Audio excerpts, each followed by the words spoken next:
The phrase used in the Financial Times was that we need to shift from a welfare state model to a warfare state model, and that is going to be the ruling class project. So it will involve huge cuts to social security and public services in order to fund these larger militaries. And as you rightly point out, some on the liberal end of the spectrum in Britain who consider themselves to be opposed to Donald Trump and his politics are saying, well, we need to stand up to Trump by increasing military spending. But of course, it's exactly what Trump has demanded. So it is a concession to the United States in that way.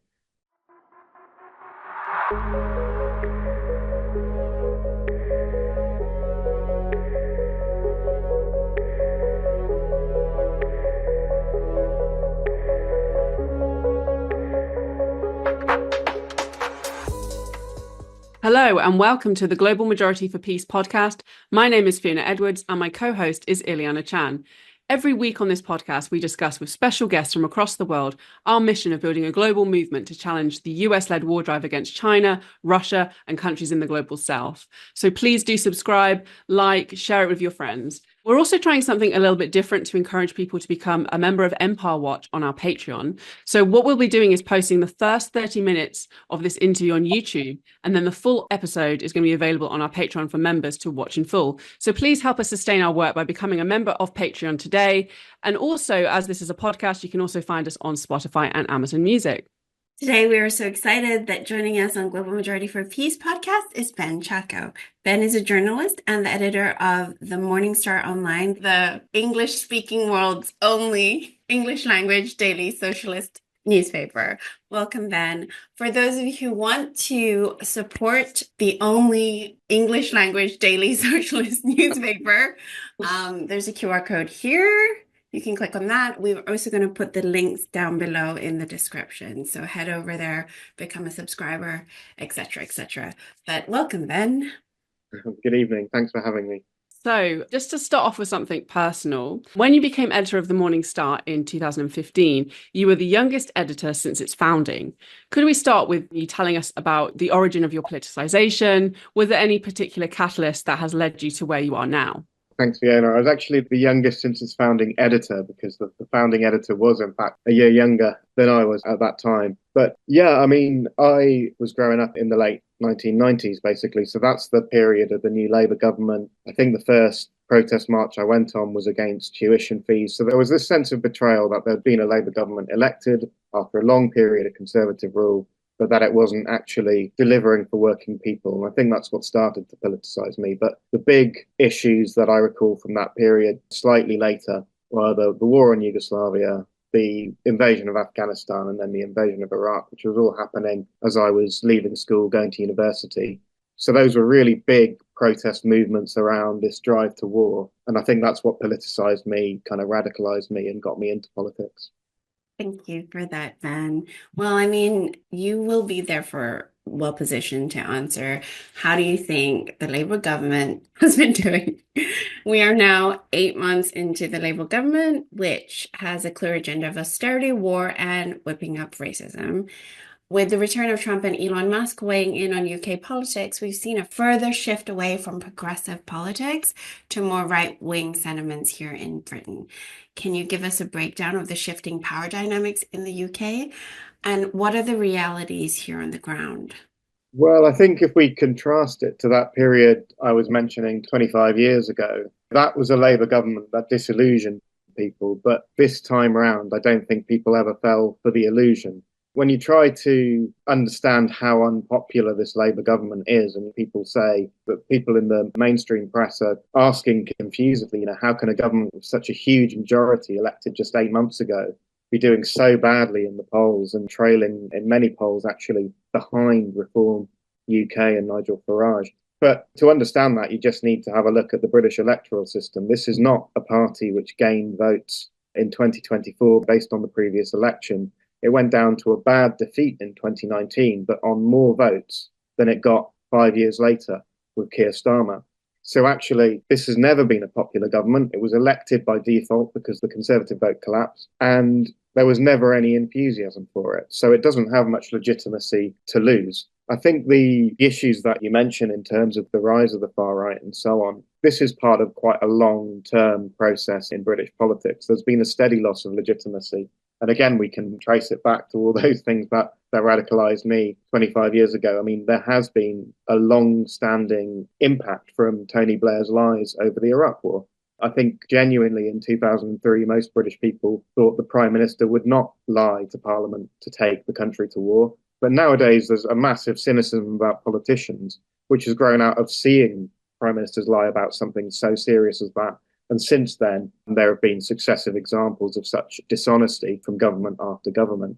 So politicians aren't trusted at all. There was a really big backlash against the political system as a whole in the Jeremy Corbyn movement from 2015 on. It attracted hundreds of thousands of people to join the Labour Party and got Labour its biggest vote increase in 70 years on this idea that there would be radical change and a real kind of challenge to the establishment, redistribution of wealth, public ownership and so on. And then people saw the establishment close ranks against that and shut that down with all of these smears against Jeremy Corbyn and so on. So I think that although the left hasn't really put up that much of a fight against it being kind of driven out of the Labour Party, what we've seen is the establishment has forced the left kind of back into its box, driven it out of the institutions of power. And that creates a resentment that has no outlet in the political system as it is. And at the moment, the main expression of that resentment that we're seeing is people being driven towards the far right. I don't think that's something that we can't challenge. I think that if you look at the scale of the anti-racist mobilizations in August last year, after the sort of flurry of race riots that we saw at the beginning of that month, they were absolutely huge anti-racist mobilizations. And similarly, and we'll presumably be talking about this a bit later, there's the Palestine movement in Britain, which is probably proportionally the biggest in the non-Muslim world and has managed to sustain over 18 months now absolutely gigantic demonstrations in London and in other cities. So there is a really big left in Britain. There isn't an endorsement from the British people of the kind of right-wing grip on establishment politics that we're seeing. What we don't really have is an organised left, an agreement among all the different groups on the left as to what we're doing. Whereas in the Corbyn period, even though there were lots of people from different backgrounds and different political organisations, there was among almost all of the left an agreement that we wanted to back this project and we wanted to see Corbyn elected Prime Minister. There isn't that kind of unity anymore. And I think we do need to work on working together across organisations to build that sort of unity and to build it across the Labour movement, because without it, we can see the Labour government conceding to the far right on policy after policy, while also passing highly authoritarian legislation to kind of shut up protests and shut down demonstrations. And it's only going to result in Labour being defeated by the far right in a few years' time and you know, everything going in a really nasty direction that we're already seeing in some other European countries. So we need the left to be the first port of call for resistance against government policy. We don't want people to think, you know, I'm really fed up with what the government's doing, so I'm going to vote for Nigel Farage. We need unions to be on the streets protesting against things like the winter fuel cuts, which some unions like Unite have been organising street demonstrations against them. But I think we need to see a lot more of that. There's still too much hesitancy in the Labour movement to actually call out the Labour government for what it's doing. And I think that actually it's a misguided loyalty because it doesn't help the Labour Party. It will end up driving people into the arms of the far right.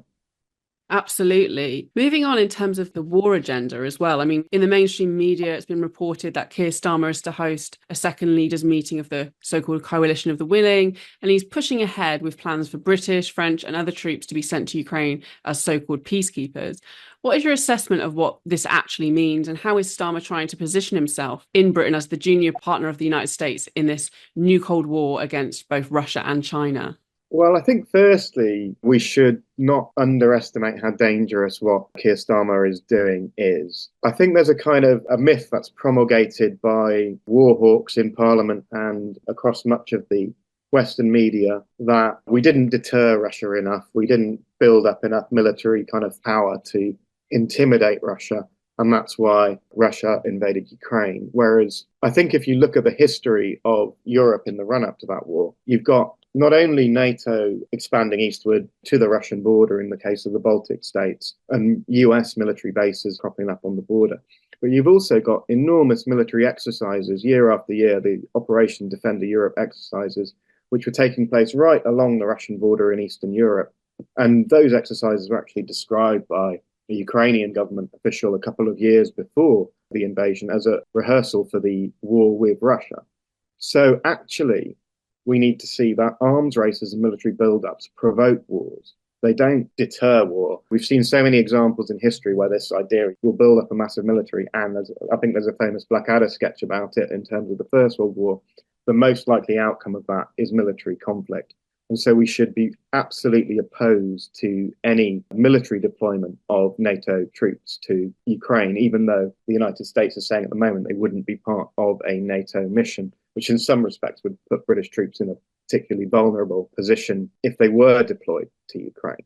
So I do think we need to oppose it, but there's a part of me which thinks it's quite unlikely to happen. I think a lot depends on exactly what the US gain is here. If the United States is simply sick of bankrolling the war and wants Europe to pay for it instead, then there is a chance that Trump will endorse some kind of European deployment in Ukraine. But if he wants a wider deal with Russia, then I don't think that's very likely, because we know that Russia is not going to accept the idea of British and French troops in Ukraine. So if the US wants to strike a deal, it's not going to be a deal that involves those troops. We know that Keir Starmer himself admits you need a US backstop, is the phrase he keeps using, to make that deployment possible.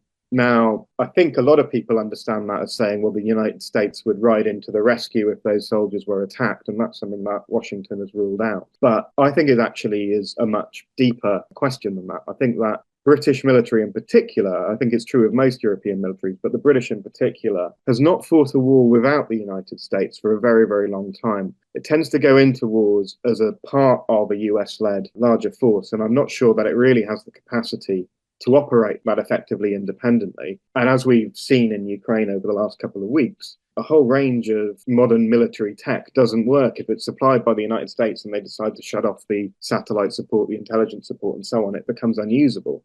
And that's a problem that most of these European armies are likely to face as well. So I think the risk is very high and it needs to be opposed for that reason. But the most likely outcome is probably not an Anglo-French deployment to Ukraine. If Trump wants a wider deal with Russia, which might involve minerals and resource deals in Russia, some Russian politicians have talked about that. It might involve trying to do some kind of deal over the exploitation of Arctic resources. And we know Trump's got his eyes on Greenland and Canada, partly because global warming is making it easier to consider exploiting mineral and fuel resources, which have been trapped under the ice cap up until now. So if he's doing some much bigger game, I don't think he's going to tolerate Britain and France getting in the way of that, and therefore that won't be a deployment. But what we will see is the argument for it being used to ramp up military spending in Britain, and that will come at the expense of other public spending, and we're already starting to see that. You know, the original announcement was we're going to cut international aid to pay for this, but we're now seeing huge cuts being announced to social security payments to disabled people. Keir Starmer today has announced massive job cuts at NHS England.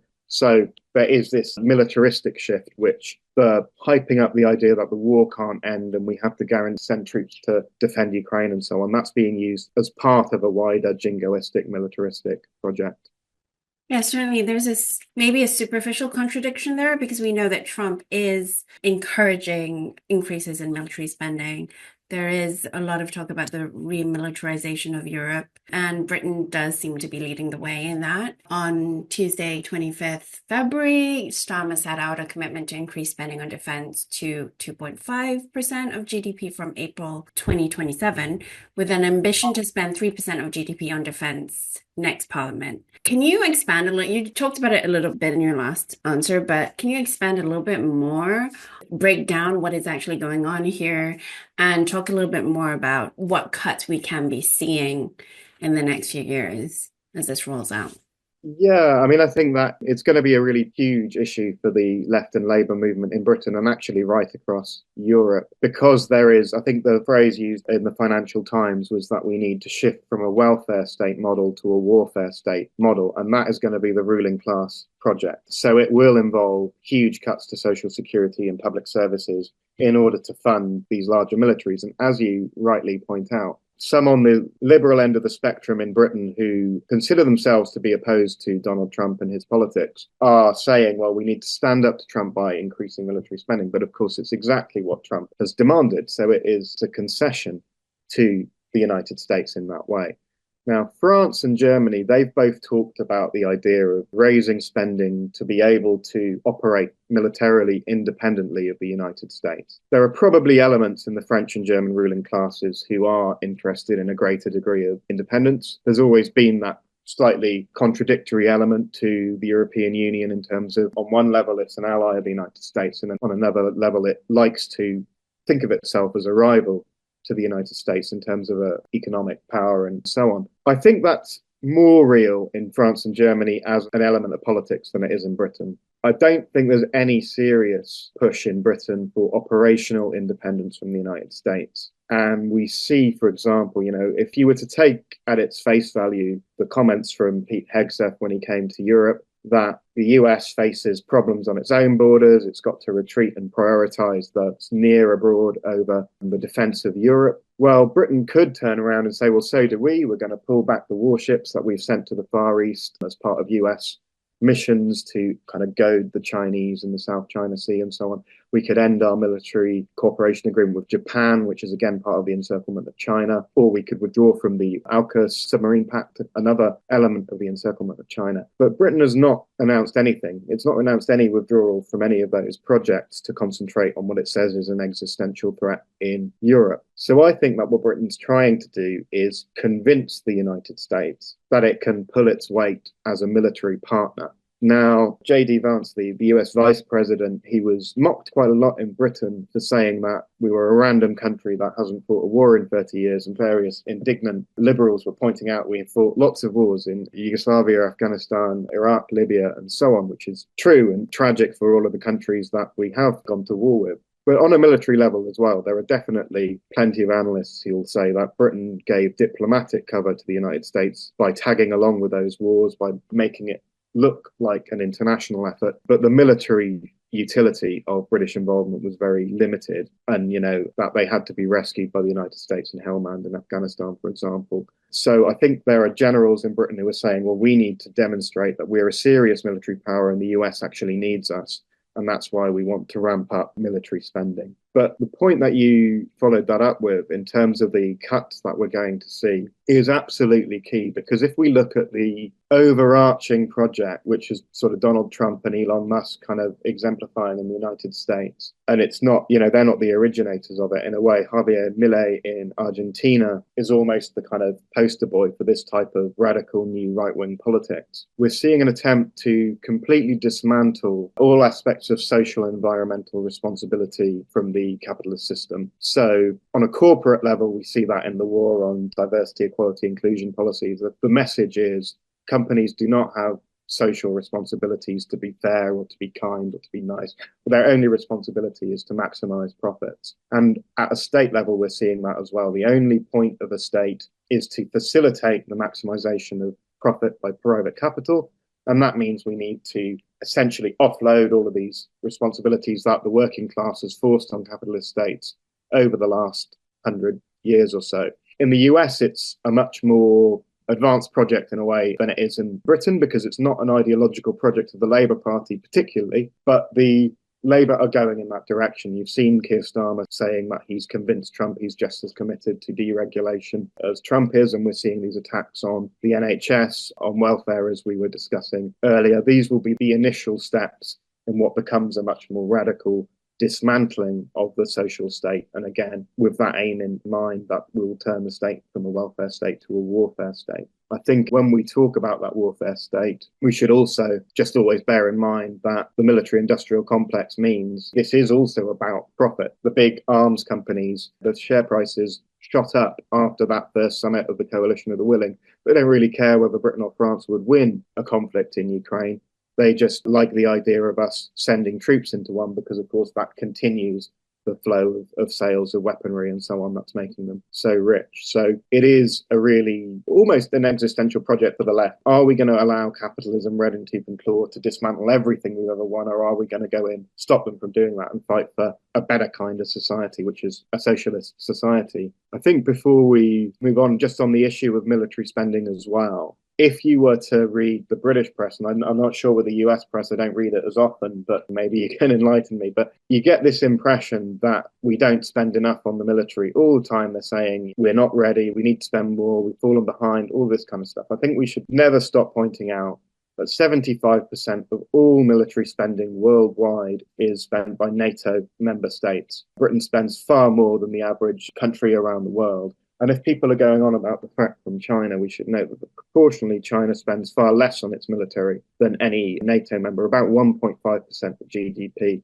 And that figure is manipulated in most media reporting to exaggerate the Chinese threat. So I think at the two sessions in China, the twin parliamentary and political consultative meetings that they had last week, they announced their budget and there was a 7% increase in military spending. And that was reported in a lot of Western media as China raises defense spending to 7%, implying it was 7% of GDP and therefore something that we would need to ramp up ours to match. But actually, proportionally, it's still considerably lower spending than you see in Britain and certainly than in the United States.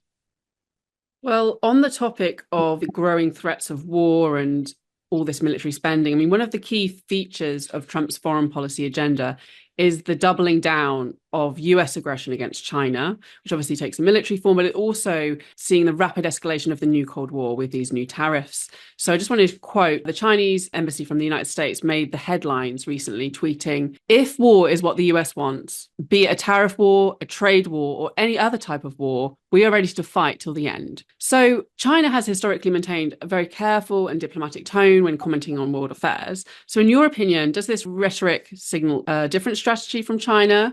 And what implications does Trump's tariffs and trade war against China have for China and the rest of the world? Well, I think firstly, China's responding in kind in a way to the aggressive tone from Washington. And I think often Western media misinterpret China to sort of suit their own narratives about it. And one part of that narrative is the idea that China was a nasty communist aggressive state under Chairman Mao and became a nice, friendly capitalist state under Deng Xiaoping and is now a nasty aggressive communist state again. But actually, an understanding of Chinese history would show that that was much more of a steady evolution of Chinese politics than any kind of swing between these positions. And one example of that, when Xi Jinping said, I think a year or two ago, that China would take a central place in world affairs, standing tall and strong in the East, there were articles across the British press saying he had reversed Deng Xiaoping's policy, which was summed up in the phrase, hide our strength and bide our time. But the obvious riposte to that is that the phrase bide our time has an inbuilt time limit. Deng Xiaoping was saying we need to build up our strength and we need to hide it in that sense, but we are going to be a major international power. And I think China is now that major international power. And what they're saying to Donald Trump is you can't push us around. Now, he can certainly push a lot of countries around. We know that Panama has already essentially, it's withdrawn from the Belt and Road Initiative with China under essentially US bullying, and it's agreed to the effectively forced sale of two major harbour facilities in the Panama Canal from a Hong Kong-based company to the US firm BlackRock, again, because of Trump's kind of unsubstantiated claims that the canal could be controlled by China in some way. So he's definitely pushing around other countries, and he's slapped tariffs on British steel, and Britain has not dared to respond. But what China is saying is we're not in that category. If you attack us with tariffs and so on, we will take reciprocal measures. And if you go further than that, we are prepared for it. I don't think it's an aggressive statement from the Chinese. I don't think they're saying that they would want to go to war with the United States, but what they're saying is don't imagine that it will be a pushover if you try to attack us. We do have this slightly unstable dynamic in international power at the moment. You've got the United States, which is by far the biggest military power in the world. I think military spending more than 10 times, larger than the next 10 countries put together. whereas China is by far the biggest manufacturing power in the world, and it's almost an equivalent imbalance. The Chinese manufacturing economy is larger than that of the next 9 countries put together. And China is also the biggest distributor of real goods in the world. It has the largest shipping fleet. So Trump is determined to try to change that. He's determined to try and derail Chinese economic development. That's not a completely new thing from Trump. We've seen the Biden administration was also attempting to do that with its tariffs on China and its various attacks on China, justified by all sorts of accusations against the Chinese and human rights abuses in Xinjiang. I mean, we have to slap controls on the export of solar panels and so on. That was all about trying to attack China's leading role in environmental and renewable technology. China has never tried to choke off US trade. It's never tried to stymie US economic development. So I don't think we should see it as a kind of rivalry where there are two powers kind of going up against each other. What we are seeing is a United States that has been dominant for a very long time, showing it's very unwilling to be out-competed by China in peaceful competition. And the positive and the negative there is that it's almost impossible to see how the United States could outcompete China in a fair competition economically, partly simply because of China's enormous population size. China keeps getting richer. It will simply get bigger than the United States economically because of that. But also, as we've seen from the whole economic development over the last 20 years, China's planned economy has achieved miracles in terms of lifting hundreds of millions of people out of poverty, building this enormous high-speed rail network, taking the lead in all these new technologies from healthcare to nuclear fusion to all these kind of renewable energy fields.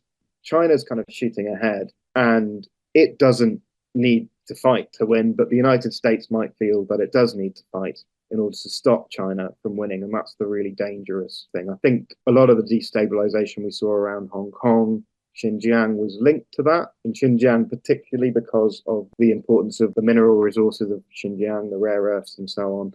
It was always in the interest of the United States to see if it could create trouble for China in that region. Hong Kong, a huge center of Asian trade and so on. So there was obviously a logic there. But I think the issue of Taiwan is probably the most explosive now. And again, this is one which is completely misrepresented most of the time in Western media. In fact, Taiwan is recognized as Chinese territory by almost all governments in the world, including the British government, including the US government. And China has not been attempting to change the status quo in Taiwan by force. It's always said that it's in favor of a proper reunification, that it wants that to happen peacefully, that it would happen by a gradual assimilation, trade and contacts across the Taiwan Strait.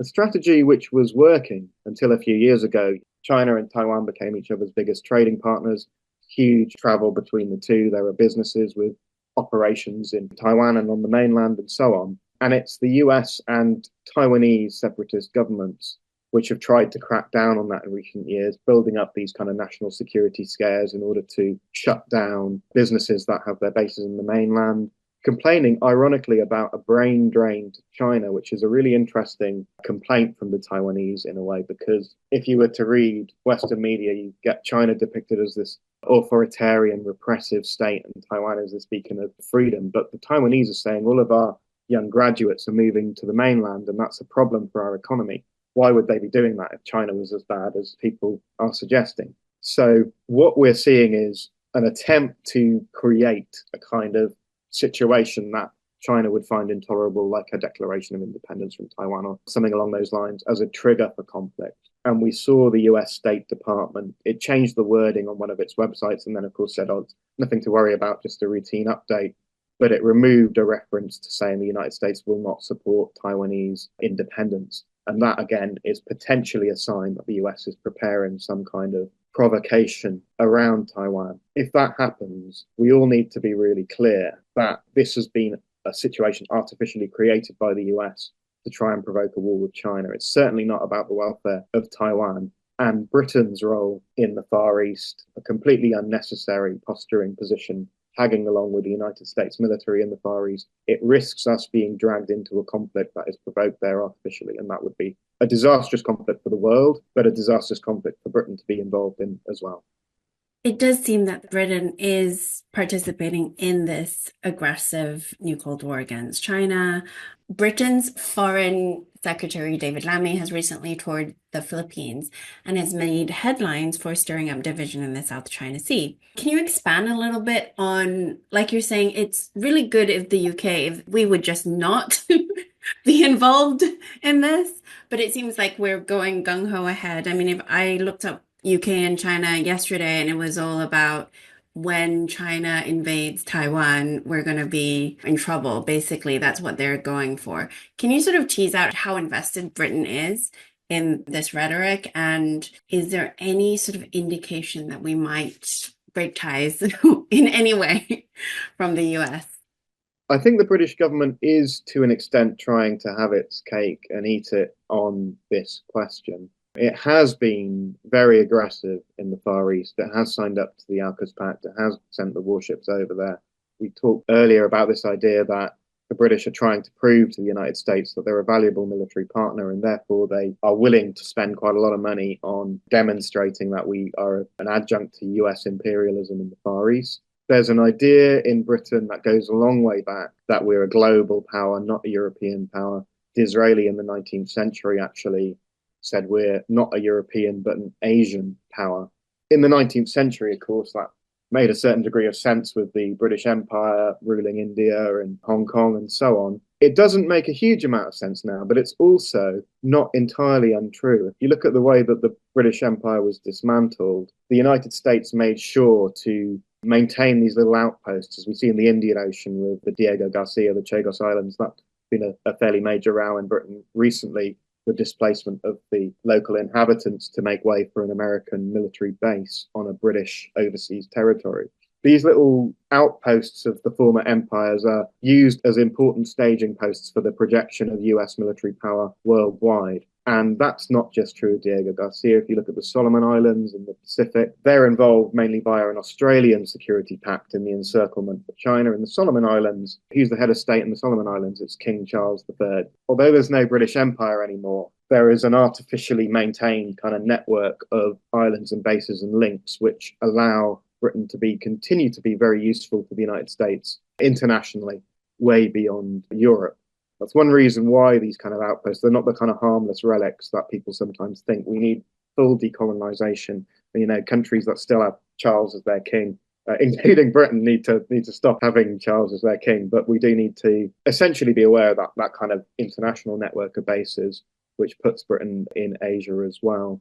But at the same time, the British government, Rachel Reeves, the Chancellor, she went on a recent visit to China and was asking for Chinese investment. There's a sort of domestic political row over the expansion of the Chinese embassy, which so far the Labour government is in favour of, and it's being kind of attacked in the right-wing media for giving in to the Chinese on the expansion of the embassy. China is the biggest single source of overseas students at universities in Britain. And Britain has actually attacked those students in many ways. It's massively increased the number of visas that are refused to researchers and scientists from China on so-called security grounds, which are really kind of bogus most of the time. They're like, oh, you have a link to the Chinese state. Well, if you've got an economy which is significantly state-owned like the Chinese, you can turn to any scientist and say you've got links to the Chinese state.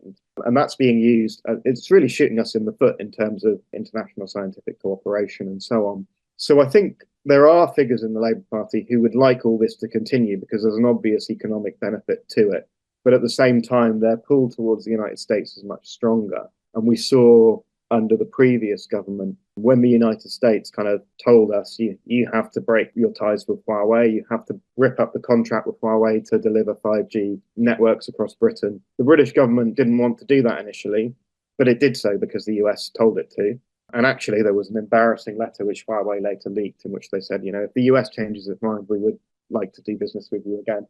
So that's the difficult situation that we're in. I think we need to put pressure on the British government to say this investment is important. Climate change is an important issue. China's got the technology. China's the place with the expertise on this. All of these universities in Britain, which have got their own financial crises, if you start shutting out Chinese students, even if you don't ban them from coming here, Chinese people are not going to want to study in a country which is demonizing China to that extent, which is becoming more hostile across the board to foreigners. So actually, we need to make the case for Chinese investment and partnership and say, there's no benefit to Britain in tying ourselves to essentially a losing fight to maintain American military supremacy. There's nothing in that for the British people.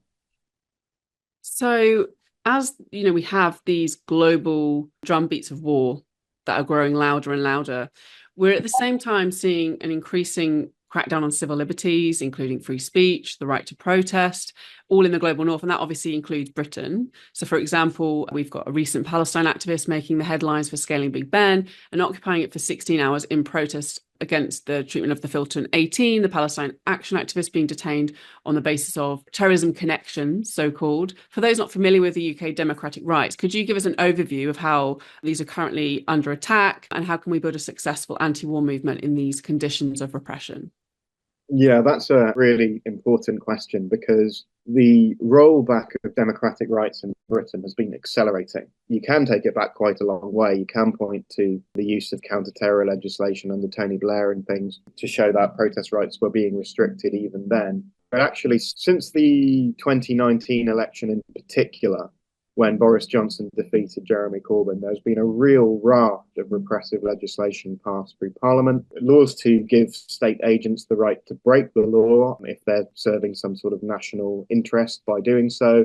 Laws to put British soldiers serving abroad beyond the reach of human rights law, making them not accountable for war crimes and so on committed in the field. And we've seen this attacks on domestic protest. There's a whole number of different laws that have been passed, each of which has successively restricted protest further and further. The Police Crime Sentencing and Courts Act in 2022, that introduced really heavy sentences for extremely vague offences. So you can get 10 years in prison for causing a public nuisance. This is legislation which is designed to give the police enormous leeway to decide when and where we can protest, because they can just say, well, we say that you're causing a nuisance, and then arrest you and shut down the protest. We saw the Public Order Act, which allows the government to effectively stop protests before they cause any disruption. If they think they're going to cause any disruption down the line, they can then shut down the protest. And we're seeing these really draconian sentences being handed out, in particular to climate protesters, the Just Stop Oil movement. We've seen, years-long sentences for people for holding a Zoom meeting to plan blocking a motorway. We've also seen attacks via the judiciary and the judicial system, with judges telling juries, you're not allowed to listen to arguments about why people took the actions, in terms of you're not allowed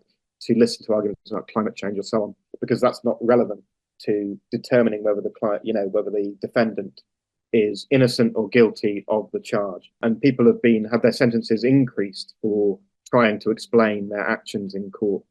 So it's quite a frightening picture. And as we've seen on the January the 18th Palestine demonstration, there have been a number of attempts to shut down this movement, but evidently the Labour government has now decided it's the time to do so. The police were extremely obstructive of that demo. They wouldn't allow it to march on its usual route. They've started using, again, kind of these sort of vague and unsubstantiated claims to close down protests. So one being used on January the 18th, but also for the march that's taking place on the 15th of March. The police have been saying, well, because your route goes within a mile of a synagogue here, we're going to have to reroute it because of the upset to the Jewish community that you might cause. Now, not one of those demos has seen any attacks on Jewish people. Not one of them has seen any attack on a synagogue or any disruption to any worship. So there's no evidence that these marches are any kind of a threat to synagogues, but they're able to say, oh, well, there's a perception in the Jewish community that these marches are threatening, so it's upsetting, so we have to shut it down. And I think there are lessons for the left on a broader level there, in terms of not allowing this idea that we can start policing people's feelings and emotions and so on, because it's a very easy thing for the state to turn around and say, well, we're going to shut up your movement because it's upsetting someone. But at the same time, it's being more, we saw that under Jeremy Corbyn to an extent with the allegations of anti-Semitism, where it said, well, we don't need to investigate whether anyone was actually anti-Semitic. The only thing that matters is that these people say that they were offended, and that demonstrates that Labour has a problem. On the January the 18th demo, not only did the police block the original route, but they then intervened to basically trap the leaders of the march. The police lines parted to allow the leaders of the march to go through them to lay flowers, as they had said they were going to lay in memory of children killed in Gaza. And then they turned around and arrested them for supposedly breaking through police lines. Chris Nineham, the chief steward of that march, was completely unnecessarily knocked to the ground by officers who jumped on him and arrested him. And they also made more than 70 arrests and charged both Chris Nineham and Ben Jamal, the leader of the Palestine Solidarity Campaign, with public order offences. Those cases are ongoing. But almost more ominously still, nearly 7 weeks afterwards, the police suddenly issued another 8 invitations for police questioning to other people who were on that demo. So this includes an 87-year-old Holocaust survivor, Stephen Kapos, who again laid flowers in an unauthorized place and has been asked to come and talk to the police about why he did that. This is an attempt, if you look at the names of the people who've been summoned, they include people like Andrew Murray, who's a reporter at our newspaper, but also a senior figure in the Stop the War Coalition. It includes Lindsay German, who's the convener of the Stop the War Coalition, Sophie Bolt, who's the general secretary of the Campaign for Nuclear Disarmament. They are trying to intimidate and decapitate the peace movement in Britain and say, you know, we're not having these marches anymore, we're fed up of them, and we're going to cause trouble for you. So our answer to that essentially has to be to double down and not allow them to shut us down. They tried to do this. The previous Conservative government tried to do this right at the beginning of the Palestine demonstrations back in the autumn of 2023, just after the Israeli invasion of Gaza had begun. And Suella Braverman, the Home Secretary at the time, she essentially called the far right out onto the streets to try and block the Armistice Day demonstration, November the 11th, 2023. And that completely backfired on her. There was a brawl between these far-right activists and the police at the Cenotaph in London, and the march was the biggest of all of the Palestine demonstrations that we've had, 800,000 people on the streets that day. And Suella Braverman, she was chucked out of office essentially as a result of the failure of her strategy. So after that point, despite regular calls from senior figures in the establishment, including the one-time extremism, the special advisor on extremism, Lord Walney, who in a previous life was John Woodcocker, particularly right-wing Labour MP, who was ennobled for his attacks on Jeremy Corbyn. They've been calling for this movement to be banned for a long time, saying that the slogans are anti-Semitic, saying these are hate marches, and so on. And we've seen that in some other countries. One of the most frightening is Germany. I was in Germany in January for the Rosa Luxemburg conference, an annual socialist conference. It's followed every year by a march to the graves of Rosa Luxemburg and Karl Liebknecht in Berlin. And the Palestine section of that march was attacked by the police. In Germany, we've also seen people convicted for chanting "From the river to the sea, Palestine will be free." That slogan has been banned in Germany. That's something which Suella Braverman, again, she talked about banning it in Britain, but the government has not been able to because the size of the movement has been so considerable.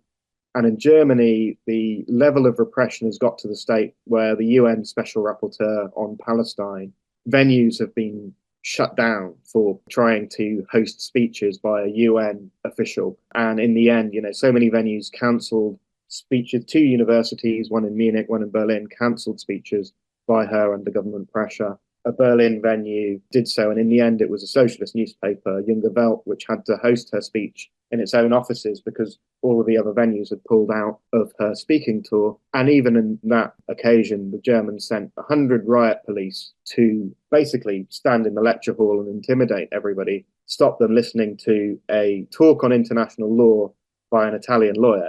It's quite extreme.